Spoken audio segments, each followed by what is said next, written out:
COVID-19 has now taken more than 186,000 American lives. But tonight, the CDC is forecasting that toll will jump, projecting that up to 211,000 Americans will die from the virus by the end of this month.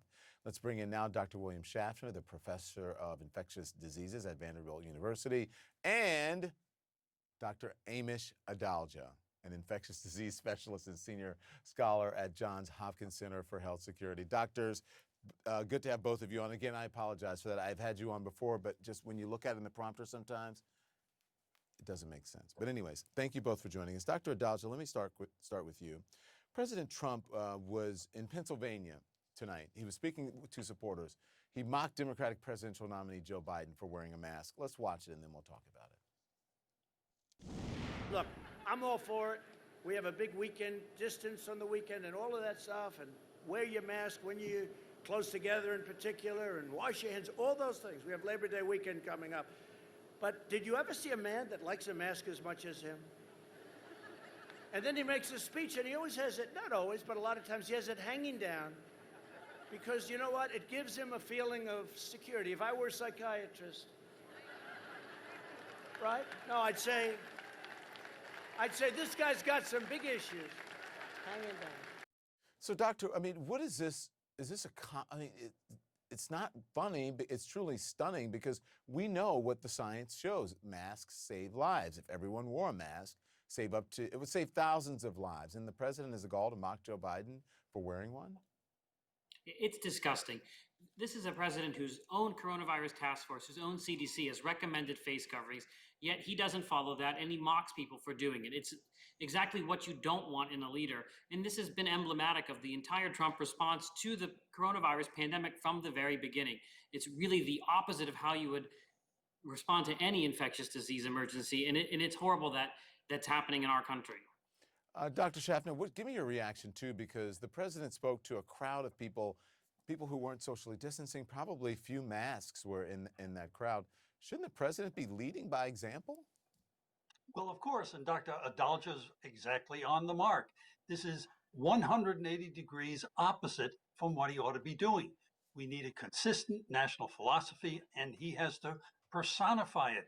He should show people that he's wearing it, and he shouldn't have appearances before crowds of people who are not wearing masks. That's exactly the wrong thing to do. He's giving permission to people this Labor Day to go out there and be carefree and careless rather than careful.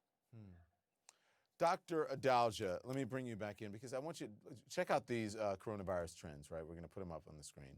The South and the West seeing declines after peaking in July. The Northeast has remained stable for most of the summer, though some states are seeing an increase in cases over the last week.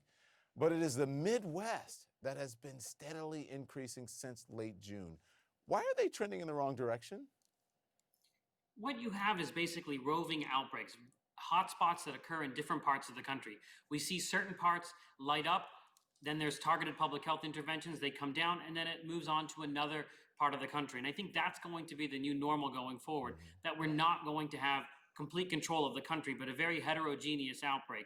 And I think that there's colleges opening, there's lots of different things that are driving outbreaks in different states, but it's just in general that most states do not have the public health infrastructure to deal with the number of cases they're going to get when there's social interaction. And it's a biological fact. We're going to get cases in different parts of the country. Yeah. Dr. Schaffner, let's talk about Dr. Fauci. Dr. Fauci is saying it's conceivable that a vaccine could be ready as early as next month, but not likely. What do you think of that? I think not likely.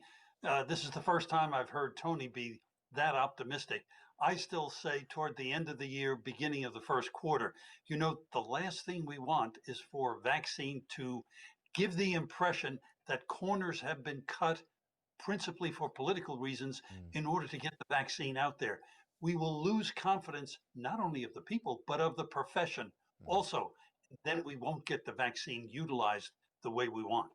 Dr. Schaffner, Dr. Adalja, thank you. I'll see you soon. Please be safe. Thank you. You too.